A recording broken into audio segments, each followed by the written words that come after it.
What is happening, everybody, man? Thank you guys for tuning in to our Power Hour with myself and the Gringo Rican, who is going to be joining us here shortly, Mr. Jay Kinder. So we'll look forward for Jay jumping in with us here in a few minutes, and would love to dive into anything that is kind of on your mind, anything that you're kind of wrestling with. Please throw it into the comments, and we'll love to unpack that and help you guys get clear as we're wrapping up Q3, getting ready to rock into Q4. One of the things that I wanted to dive into as you guys are all jumping in, and like I said, feel free to throw questions and things into the comments. We'll dive in, and for those of you just jumping in, Kinder will be joining us here in just a few moments. So one of the things that I wanted to touch on, had a great conversation with some clients this morning, and we were just kind of talking about the sequence of things for agents coming on board, right? How do you help them kind of get a clear game plan in place? And you know, we were talking through, and it's like, hey, do you have them go through the clarity report first? And I was like, man, newer agents that it might not be clear on the goal, it's a good place to start. But I think that's a close second. The first thing that I would want to run them through is helping them get clear kind of on their personal action plan. And the personal action plan, you know, we hear agents all the time, right? And it's like, hey, I want to make let's just simple numbers, right? I want to make 100K. And it's like, okay, cool. Well, let's reverse engineer what that means. What's it going to take? You know, I always share it all starts with commitment, but I always say, well, what is it that I'm committing to? You know, I always share the example of, jumping into Ironman and getting into, the ultra distances and things. And, before I committed, I was like, what does that mean? Right? Like, you want me, like, how far I got to be in the water? Like, how far on the bike? Oh, I understand what a marathon is. I've done that. But like those other things, like, I can't comprehend that. I need to understand what that is before I can commit. And I'm with you. Commitment, consistency, discipline, patience, right? Those are, some virtues and things that, we need to really be aware of.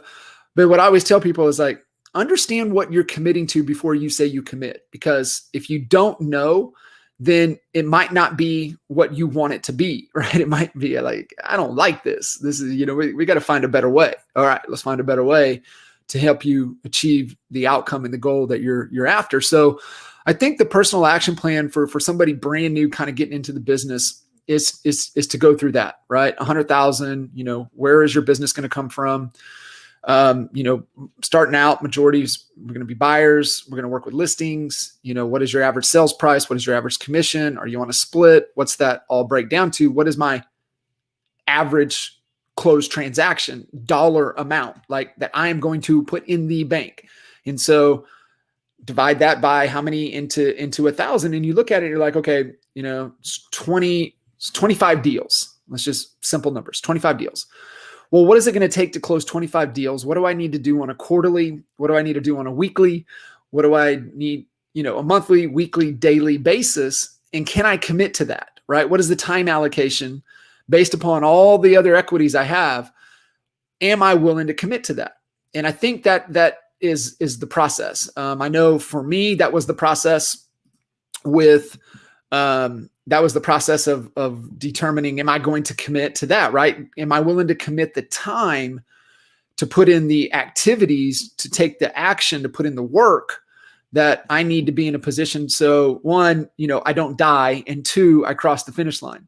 So I think that's where you have to start. What I would then say is then go through the clarity report. It's scrolling here on the screen. If you guys have not gone through the clarity report, NAEAClarityReport.com, download that dang document and go through it. It's at a perfect time because here's where we're at. Q4 has two things. Q4 is one, we finish strong. We run through the finish line. And it's also, how are we preparing ourselves to accomplish what we want to accomplish in 22 and beyond? This is the magic of Q4. But what you also have to be aware of in Q4 is that Q4 is the quarter that has the most distractions, right? In the calendar, there's more distractions in the fourth quarter than there is in any quarter of the year. And so how are you going to proactively manage the force of distraction to not trip you up from running through finish line, but also doing the things you need to do to set up Q4? We've all seen the examples, right? The hotshot runner that's coasting through the line, and then you've got that person that's in second or third place that's just barreling running through the finish line, and they end up winning, right? You've seen all of those examples. And I think that's, if you have a team, if you haven't seen it, like, go back and watch that. That's the mindset and the mentality that you have to take here in as we go through Q4, that you've got to run through the finish line. And the finish line is not till 12/31, 2021 at 11:59, right? Your time. That's the finish line. Are you sprinting through the finish line? So those are a couple things to keep in check. Out of the clarity report, there's three parts. And then that third part is where your plan comes into place, right? We all talk right things, right order. And it's like, what's the goal? And then, what's the model that I'm structured within? And then what's my plan, right? What's my plan within the model in pursuit of the goal? And so that's why you got to set the goal. What is the goal? Is that really the goal? Am I willing to commit to that goal? Let's unpack it. What is it going to take? And then, if we do decide to commit to that, then, making sure that we have the courage and develop the skill set along the way until we build confidence, right? Confidence is getting results. Arrogance is just talking about it. So you can either be confident or you can be arrogant. I choose to be confident because I want to get results. And, getting results is being productive, right? That's all productivity is. Are you getting the results that you're intending to get? If you're not, you're just busy. So I think you got to take, those are some really good, little mental nuggets, but my whole point of kind of jumping on this rant from Go is, right things, right order. You've got new team members coming on, or maybe you're a little lost. What is the goal? What is the goal? Is that really the goal? Am I willing to commit to the goal? Do I have clarity on the model, what I'm doing, and then what is the plan, right? Because I think when you get clear, you get real clear on what the real problem is, right? The constraint, the real problem that's getting me from point A to point B. That's all we're trying to get to. The goal, that's point B, right? There's a lot of point A's, point B's along the way, but from where I'm at to where I want to go, there is always a bottleneck. There's always a constraint. And most of the time the constraint is in our thinking, but there is a constraint. And so what are we doing? What's the right plan to solve the problem? That's good. That's a good plan. A bad plan is not even looking at the problem, keeping our head in the sand and not really addressing what the real elephant in the room really is. So just wanted to kind of spark some thoughts and some ideas for you guys this morning as we're waiting for Mr. Kinder to jump in and join us. So any questions, comments, kind of where you're stuck? What are you thinking about going into Q4, wrapping up Q3 here? Throw it into the comments. Love to, take advantage of this time to help you guys get stuck. Here's the challenge I'm going to throw to all of you. And this is what I challenge my team every morning with this. is that if you don't have a constraint, means you're not doing anything. If you're doing something, you have a constraint, you have a choke point, you have a bottleneck, you have a problem, you have a challenge. That's the only way you don't have it, right? Or you're just too scared to throw it out there. But if you're doing things, I promise you're getting stuck. So throw anything in there, anything that's on your mind, any questions that you guys have. Love to unpack it for you guys and help you get clear. For all you, and I was waiting to show this to Kinder. I'm going to wait. Keep the questions coming in because I'm going to wait to show that when he jumps in. I've been stuck at around 100, 150K in commissions a year for about 3 years, and I'm working towards breaking the 250K this year. That's awesome. The thing that I would say is, are you going to break the commissions because you're riding the market, or are you bucking the market? So meaning, are you above the market curve? That means you're having real implementation and real growth into the business. And it's not just by circumstance of what's going on in the market. So one, we got to look there. The other thing is, what's the goal? I mean, is it stuck, or is that, man, I'm good right there. I'm good at 150. I'm good at 250, right? Like what is the goal? Trying to get to build more referral relationships. Okay, cool. So it's usually from a relationship based, is a highly profitable model, by the way. But what are you doing proactively to build relationships? How intentional are you in those relationships? And so one of the exercises that we've really committed to, and I'm going through I'm in the strategic coach program. Kinder and is working directly with Coach Michael Burt, and it's the same thing, right? What are your top 20 relationships that are going to provide new revenue to your business in the next 90 days? So when we look at from a relationship based business, you have to really segment out the list and really get intentional, like really intentional at going deep on that relationship. And one of the examples that Coach Burt uses is creating an asset library to be able to send to people that, figuring out where they're at in their relationship. Right. I challenged one of our team members on Monday, right? He got his list together and he's like, okay, what's my homework, coach? What's my homework? I'm like, reach out to all 20 of those people. And he did. Within 30 minutes, he got a response back saying, hey, we'll be reaching out to you pretty soon. We're looking for a couple houses in this price point. Like, just by taking the action of, he's a boat guy.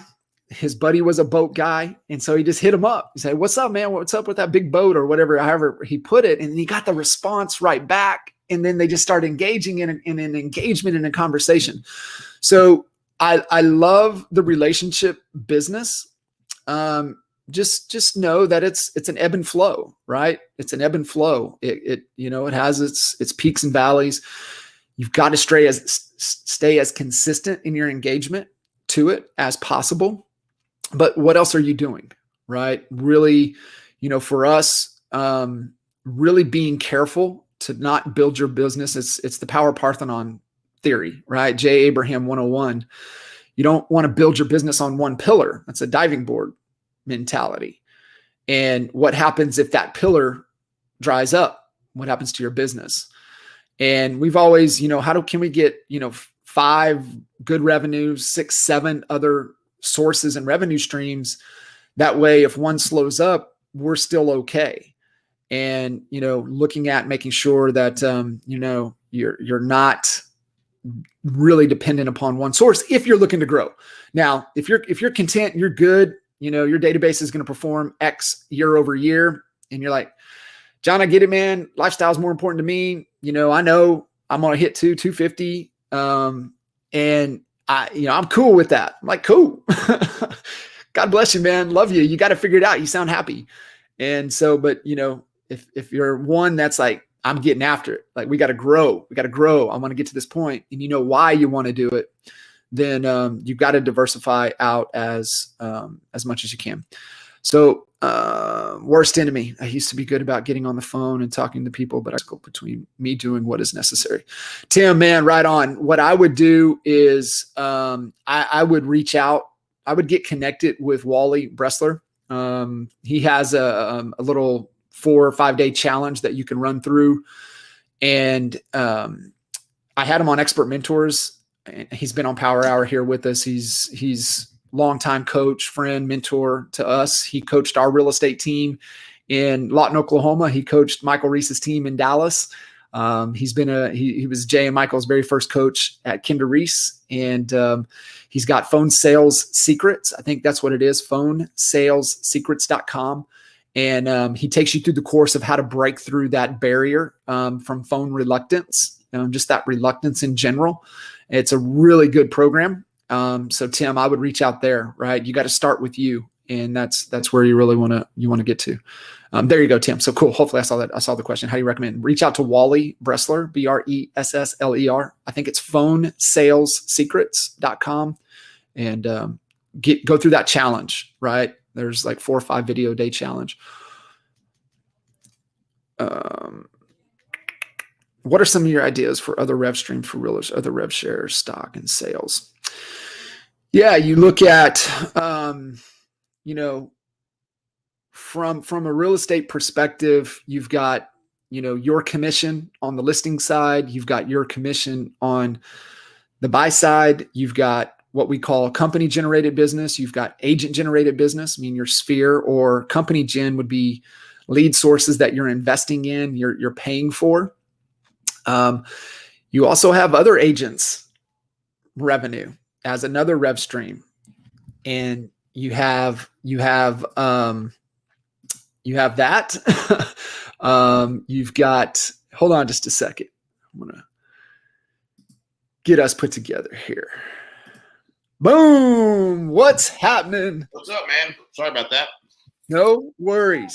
So we're rocking and rolling here. We've got some questions flying in, and we were just talking, getting off of the diving board mentality and making sure that we're building our business on a foundation instead of one pillar, and just kind of sharing through kind of what different rev stream pillars that you can look at. And of course you have your own production, you have your own production through your sphere, your own production through things that you're investing in. You've got other agents income, right? It could be company gen, agent gen, listing buy. How far do you want to unpack it?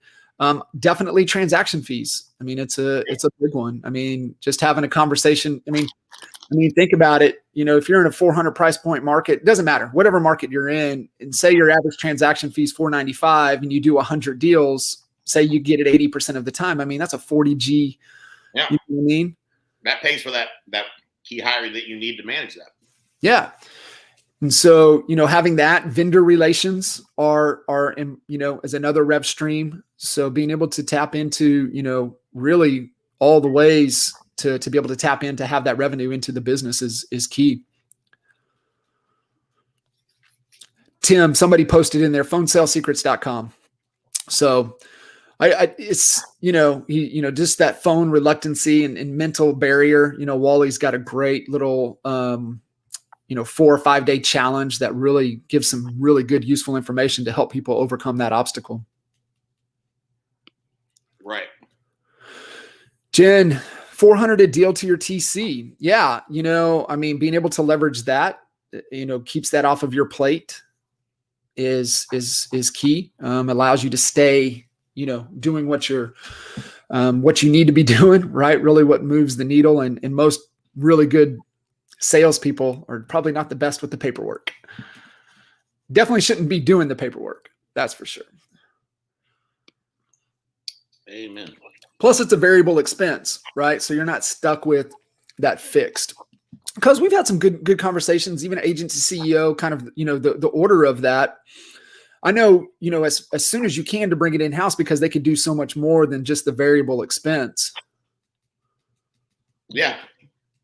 At a certain point, you're going to bring it in-house because it's I think a lot of people make that mistake of hiring TC, outsourcing it or giving a bonus that's really high, and then as your production gets really, really high, then they're making more than probably what you ever thought they were going to make.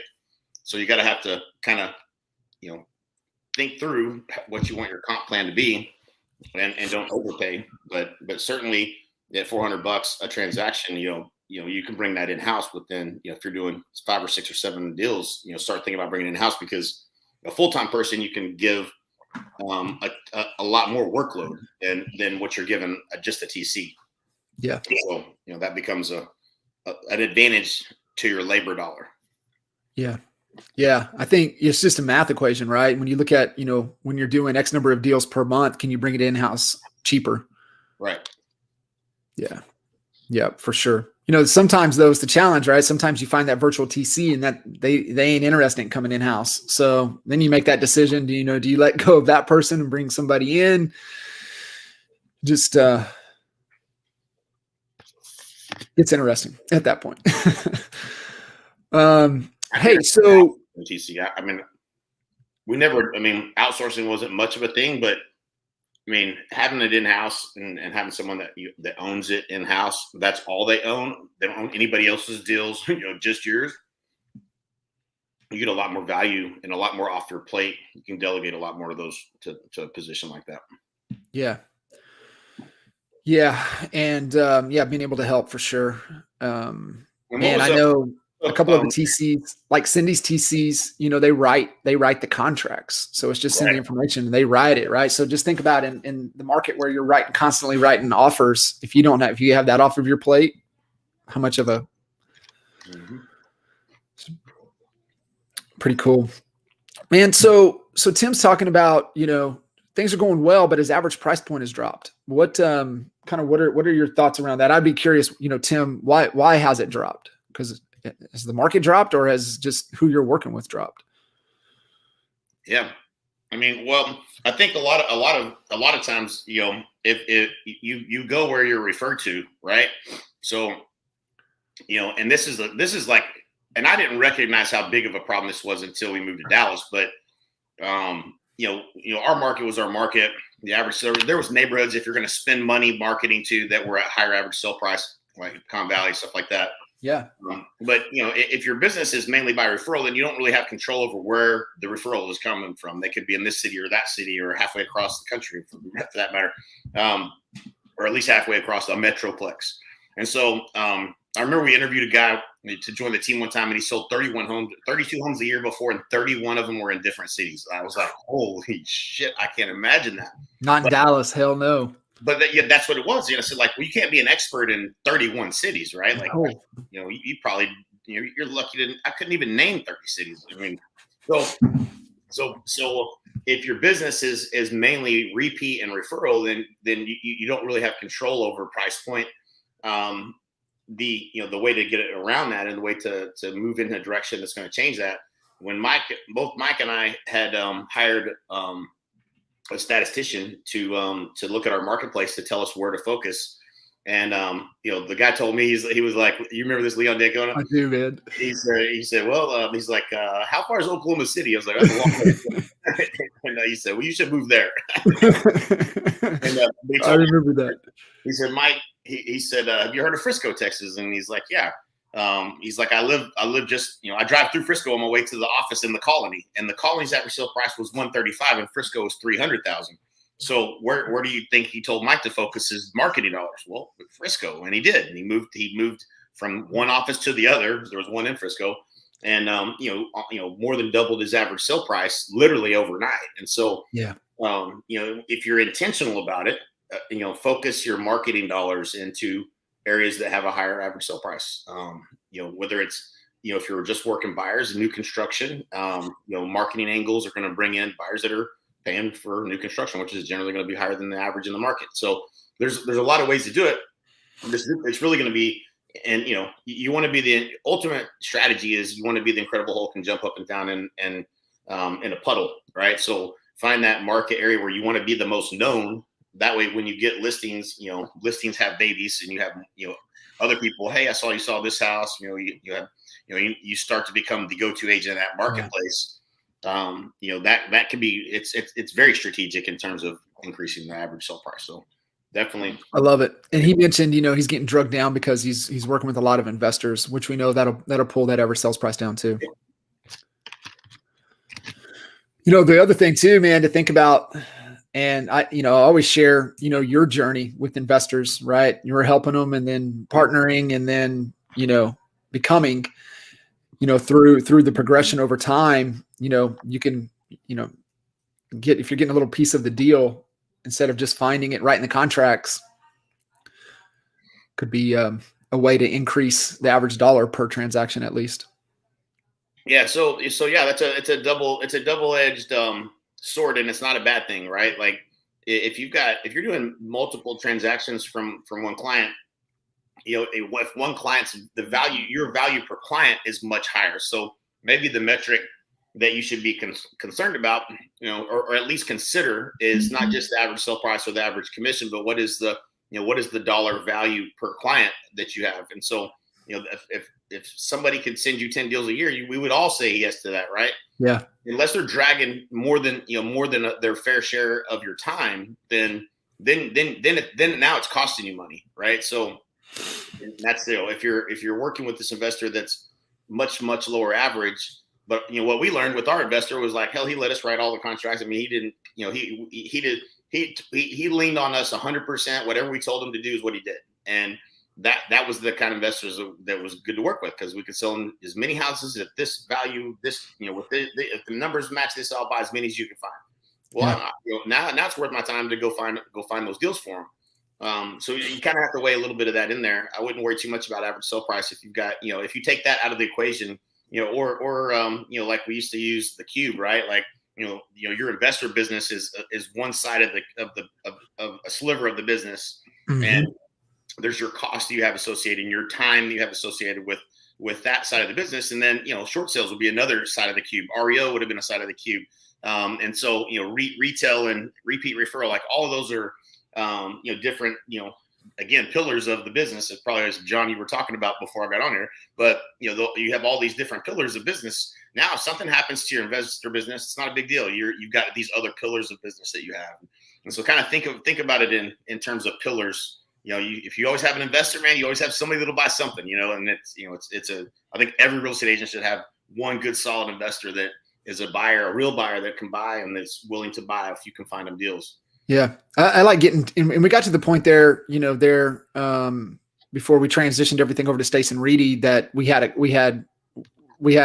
us, then we had somebody that was looking to buy and flip. We knew their criteria. And then we had somebody that was looking to buy and hold. So we knew their criteria, right? So, cause it's different, right? Cause it's different margins of what they're looking for. And so, it definitely is, but that was a great point. I'm glad you brought that up, is that you've got to look at each of those as their own P&L, because what happens is that you may keep trying to drive that business and the opportunity and the return's not there. And that was us, for example, was getting to a point to where, we cut short sales and we cut REO because the return wasn't there, because we could reallocate the time and energy and assets over to something that has a better margin that's working. So if you're not looking at it, you don't know when to say no. Right. Which brings me to, and I don't know if you've seen this yet, and I can't believe I missed it for as many months as I missed it, Simple Numbers 2.0. Have you seen this? I don't. Oh my gosh, no. What? Well, I gotta order that. Came out at the end of last year. I was like, how in the heck did I miss that one? And he dives into labor efficiency, dives into how to, leverage how to value your business as an investment. So I'm only in through the first couple chapters, but 3 simple rules for business success. Think like an investor and value your business as an investment. So it's Heck yeah. I'm adding that to the library. yeah, it's really good. It's awesome. I've had to, in typical Crabtree fashion, I've had to, stop and put it down and think for a minute and then go back and read it a couple times. Yep. Like, geez, Greg. He doesn't have simple on this one.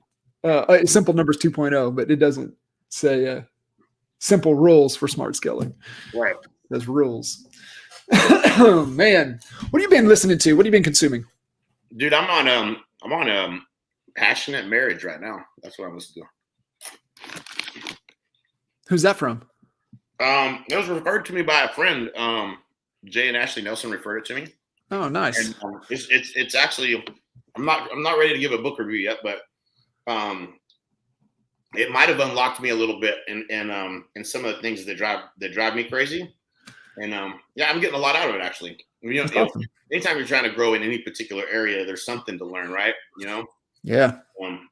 I just happened to turn it on, recently, and I was like, it made so much sense, and it was like the opposite of what you might think.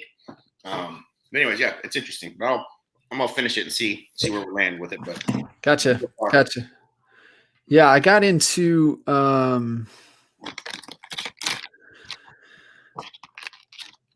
was on I going back through Ryan Holiday's The Obstacle is the Way.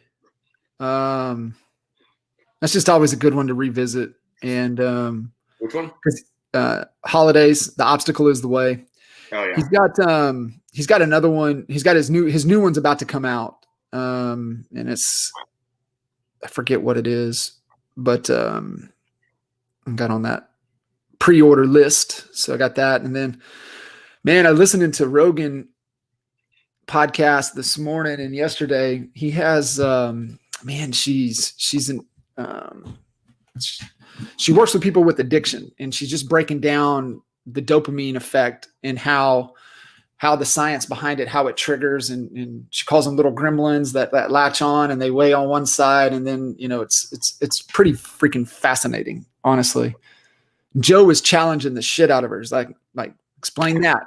What is that? Right. What is this? And it's really, really good. And, it goes back to,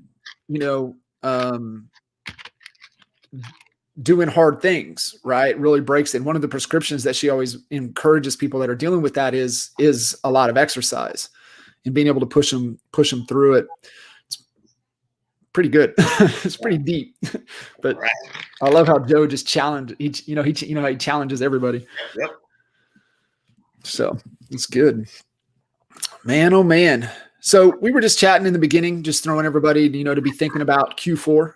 It's one of the most challenging quarters of the year with all the distractions and holidays and events and stuff. And then it's, making sure you're building on, because really Q4 is a really direct indication of what Q1 is going to be like. So be thinking about that, and then run through the finish line. Don't be that runner that gets caught from behind. Yep. Yeah. And I think too, everybody listening in, if you guys haven't gone to and downloaded the Clarity Report, go to NAEAClarityReport.com, download that bad boy. I mean, it's one of those tools that just stands the test of time. That thing's 10 years old now? Yep. I think so. Isn't that crazy? Yeah. So crazy. Oh man. What else you guys got? What else is on your mind? Throw it into the comments. I'd love to unpack anything else for y'all.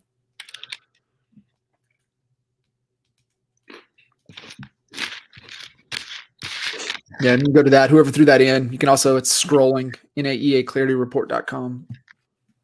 Right there. That might be it too. Yeah, I got that, man. I was trying to dive into it a little bit more, but it's pretty heavy. So yeah.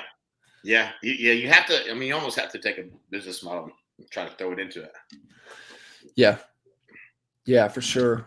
And then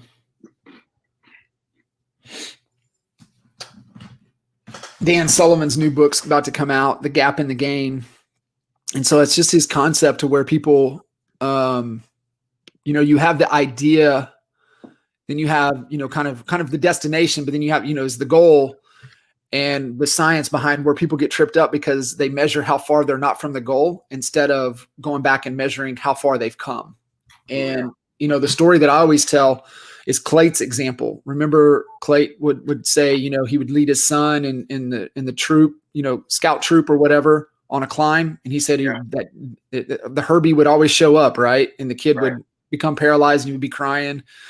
After he got him to breathe, he had to turn him back down the mountain to see how far they've really come. And so that's kind of the concept with the gap in the gain is like, oh, I got so much further to go than, God dang, look how far I've come. Right. And it's just to switch over. Mr. Hillsman, what's up, buddy?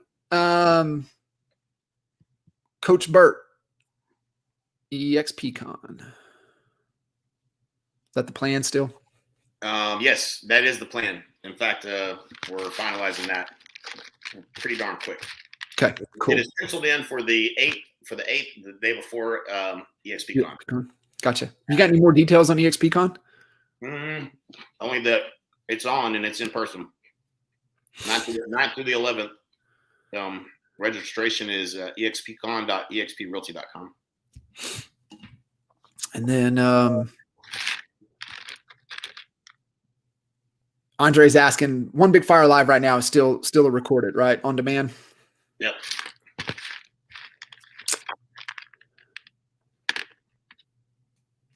Roy Vaden, take the stairs and procrastinate on purpose.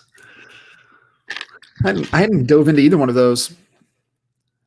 I've read Take the Stairs. It's a good read. Yeah, I know Sullivan in Who Not How talks about looking for procrastination. He's got one of his little small books that talks about procrastination as a positive thing instead of a negative. Right. Because it's an indicator that you may need a who instead of trying to be doing stuff you shouldn't be doing. Yep. Good stuff, man. We had a lot of people jump in, engaging. How's Puerto Rico? It's great, man. You ready for this? This help us with this half Ironman I got sucked into. Imagine that, huh? Yeah, it should be interesting. I'm trying to talk somebody in that has a bike so I don't have to ship mine over there. For me, it's just a long training day for those that haven't done it. Oh boy. A little bit more than a long training day?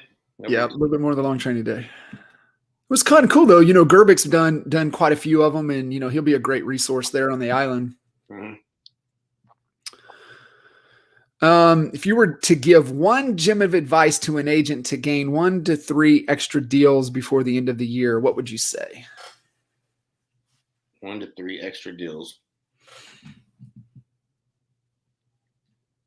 That's a good question.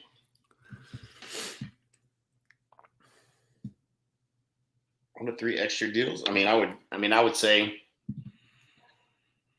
the end of the year. Who would want to move before the end of the year?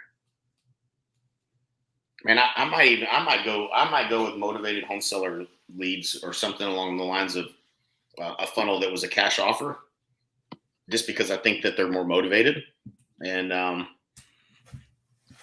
think that if I had to put my money somewhere, that's probably what I would do. But I don't know if that would be my advice. Would be to try to do something that's going to net you 1 to 3 deals by the end of the year as a strategy, right? Like is that the right question? Because that's thinking about it super transactional and not strategic, and it's thinking about it from a cash flow perspective instead of from a compounding and growing perspective. So I don't know that would be the right kind of question that you would want to ask, in my opinion, but. It would be shake the trees, send an email to your database, send a text message to your database. That would be the easiest, lowest hanging fruit. And then probably, you're going to need some type of lead gen that's motivated, need something, buy something or sell something now type of a lead. Yeah. And I would say, my headline for that ad would probably be something along the lines of sell your home before Christmas, sell your home before the end of the year or something like that, just because that's who you're looking for. Because you're looking for someone that wants to get it sold now. Spend Christmas in your new home, something, just, I think you're spot on, but no, you nailed it.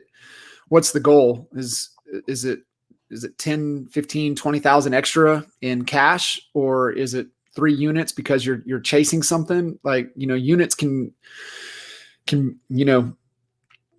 not be that's not usually not the goal. Unless, you're chasing icon status and you need those extra couple right. deals. That's a good reason right there. Yeah. That's different, right? Then you look at it. What are all the ways to make that happen? But no, I think 100%. I would go after people that already know you, like you, love you, trust you. Those people are probably already in the database, and then probably to what's been working all year for you. And because we know real estate agents don't squeeze all the juice out of what's working, so taking that engagement strategy around what's working, definitely creating a deadline, right? End of the year type of quick engagement. Using video to convey that message into the database. Just anything and everything you could do. What are all the ways? Force multiplier effect. Right. Yeah, for sure. What's I know you're talking to a ton of agents. What is there a theme? Is there something that you're hearing kind of right now, or not? Yeah, most of the calls that I literally this week, I started out this week with every slot filled. So that's the first time that's ever happened on a week, coming off of a week where I was open, and doing calls all last week. So like usually if I come off of an event or whatever, that's normal, but it's been very steady, but it's mostly agent attraction stuff. That's been, that's where the focus seems to come from. Had a couple more people were just, still reaching out. You'd think, you would think, so the guy that reached out to me today, huge team, does did a ton of transactions at one point. I'm not sure where they're at now, but leaving the one to talk about coming over to EXP. It's just, and this was somebody that came to our ISA boot camp.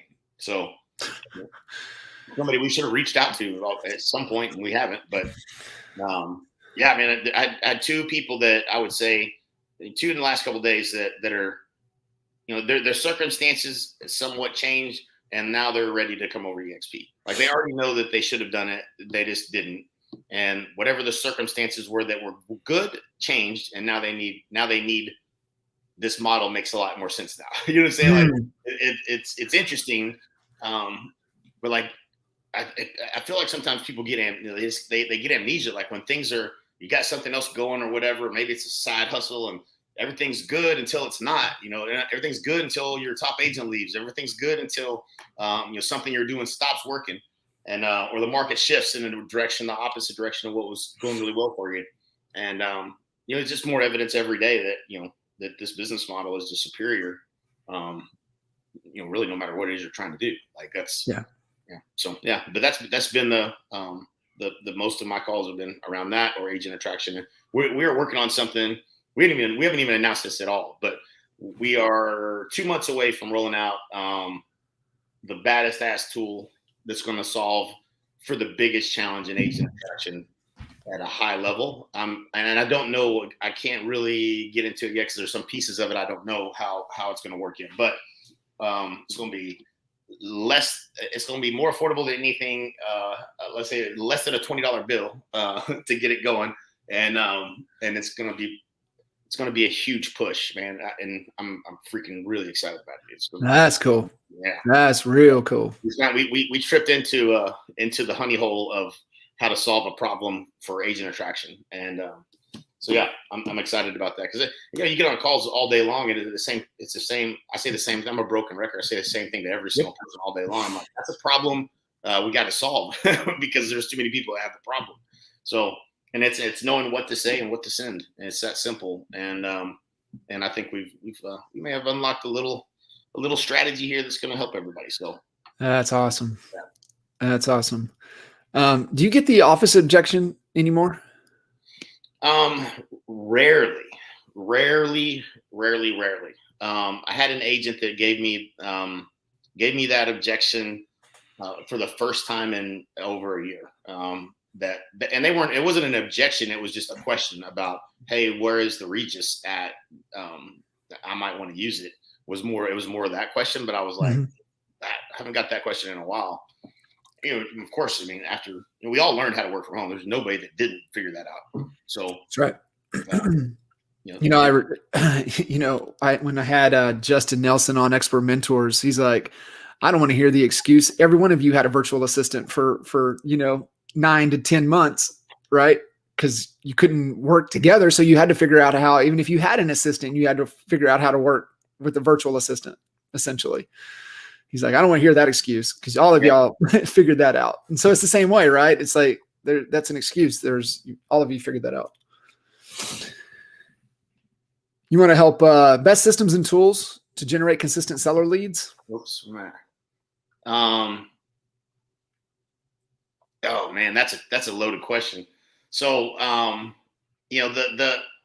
you think about seller leads, here's how I want you to think about it, right? So, if you're trying to get a seller lead, what is the one thing that they want to know, and maybe the number one and number two thing, right? So the number one thing they want to know is what their house is worth. So it doesn't matter, if there's Zillow and there's all these ways that they can find out price. The one thing they want to know is what the house is worth. So that angle will always get a result. And so whether that's on a postcard, it's on which I don't recommend on a postcard, but because you're taking someone from offline to online. But when you're online to online, meaning you're on the computer or you're on your phone and you click, I want to know what my house is worth.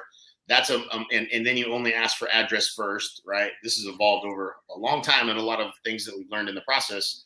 You're going to get an address. You're probably not going to get a phone number and everything else, and you're going to have to reverse engineer it from there. But that's going to be the best universal offer to identify someone who's thinking of selling. The more creative you get with that, the better it's going to work. And I'm using Facebook as the main testing ground, because that's something you can take and you can scale it and run it to every person in your marketplace, right? So and you can do it you can do it by geography. It's just going to be a wider geography than what I would like. I'd like to be able to drill down a little more like we used to, but that has sailed. So that and the cash offer, I think, are the two best examples and of a universal offer for sellers. Outside of that, if you're branding, which is the other alternative, it's everything you do in marketing is about reach and frequency. How many times did they see your face, and then how many people saw your face and how many times did they see it? And frequency wins over everything, because it's going to take 21 messages for someone to finally remember, hey, let's call that guy, or a billboard you drive by, and they search. What are they going to search? I had a guy that called me last week or the week before, and he was doing a billboard, and I don't know that it was getting very good results. Well, when he sent it over to me, it didn't have his name on it anywhere, right? So his friends and family probably go, I see your billboard every day, right? Like that's the first kind of wave of people, is the people that know you, which is great. But the thing you're trying to do is you're trying to get impressions on people that don't know you to call you. And so what are they going to remember? What are they going to Google? Well, they're going to remember whatever you make sure that's on the sign, and it needs to be your name, to a degree that if somebody searches your name, that they're going to find you, and they're going to find information about whatever you have on the billboard, sell your house for cash, whatever it is. And so that's the game you're playing in marketing, is reach and frequency over a period of time. And it's same thing with radio. So it all works together. The same, no matter what mechanism you're using, it's reach and frequency. Unless you have an irresistible offer or an offer, the best offer for sellers is going to be home evaluation, and it's going to be sell my home for cash. Those are the two best offers you can put out there. That, number one, they don't think a real estate agent is going to be calling them necessarily, because that's if hire a real estate agent was what a seller was looking for, then and some do, right? Like that's what HomeLight does, right? HomeLight runs commercials and says, "Oh, we're going to get you the best real estate agent." And so, but it's real hard for you to run an ad that says you're the best real estate agent, because you're biased, and so people won't click on that. So I mean that's I'm just giving fundamentals like of how to think about it. And the more specific you can get and create angles around that particular topic, you won't believe what your home would sell for. In the maybe not combine that with the end of the year thing, but you may not believe what your neighbor's home sold for, right? And that's what did the home down the street sell for? And so all there's what are homes in your neighborhood selling for? All of those things are keying in on the one thing a seller wants to know before they decide to call an agent and list a house is what is the house worth? And so you got to play off of that. Is what I would say. Now, what services do a good job of it? I don't know of any services that do a good job of it. That's why you want to become a marketer. A lot of people will take your money and they'll do a generic ad because and it's not all their fault because what are we going to tell them? We want leads, and then what are we going to tell them? The leads suck, and then what do we want to tell them? We want more leads, then you tell them the leads suck, and then when we tell them the leads suck, they say, okay, well, we can get you less leads, but they'll be better. But then you'd be like, I want more leads. Now I'm not getting as many leads. So it's hard to be a service provider to the masses of real estate agents because they don't understand marketing. And if you did understand marketing, you wouldn't pay these clowns to do it. You do it yourself. And so, I think that's a skill that we all have to commit to learning because the best marketer is usually the one that wins, not the best, real estate agent. So 100%. Yeah. It's mind share before market share. What are you doing to do that? And I'm with you on, creating those opportunities. I had Brian Daly out of San Diego on Expert Mentors, and that's what he was talking about. He's like, just like, what is Zillow doing? What are these companies doing? Just go look at their ads, go look at that and model it, right? It's the R&D, rip and duplicate, right? What are they doing to generate those opportunities? And then using, that. And I think one of the other things that we learned too is be specific to the area, right? It's like, like if we're hitting Pecan Valley, we're saying Pecan Valley in everything we do. If we're hitting, it's not just hitting. This is what I always tell them too. It's like when we sold the home in Light Farms, it wasn't, hey, what's my Prosper home worth? What's my Salina home worth? It's like Light Farms, right? Like a specific area speaking to that language. So I think you've got to be real, keen in on that as well. Right. 100%. There's a couple more good questions in here. So, on that question around the office, how far is the office objection? I had my knee jerk reaction. I kind of jokingly say, I wouldn't do this, but it's what I think of when I hear it's like, well, it's where is your office? Where is Netflix's office, right? Like, information flows freely, and easily. You don't need to have a real estate office, but that's kind of an abrasive way to answer that. What I would tell you is that it's asking me like how many clients, tell me what you use your office for, right? Yep. Let's ask the question. Tell me what you use your office for. Well, my kids are loud. They'll tell you whatever it is.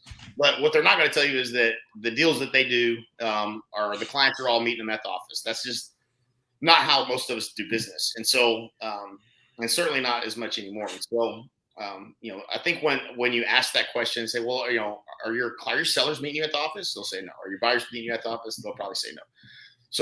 So we can, and then again, you have a Regis, and you have Regis and say, there's tons of other co-working space. You can work out of your title company. You can work from your lender's office. Like if office is the objection, I want to tell you it's not really the objection. There's something else, right? Man, we joined. So they've got a Lifetime right here. Yeah. And dude, like it's dead in the cafe area. Like just, I can walk in there and I could do calls and work from there all day. Right. You know what I mean? So it's like don't, what are all the ways? Don't let that objection get in the way of the opportunity. Right. Let's wrap here. I mean, I know we could, touch on the announcement, but I think this is a good one. Jennifer's asking, just the chicken self, right? Paralyzing with video. Give your 2 cents on that and how to kind of overcome that fear on video. Try to do a teleprompter for an hour-long video and without stopping, and then you'll realize that you can't. It isn't going to be perfect, right? And another mental, like I remember, it was the most painful thing me and Mike ever did, and we tried to record an hour-long video because we didn't want to mess up. We wanted to say it all right, perfect.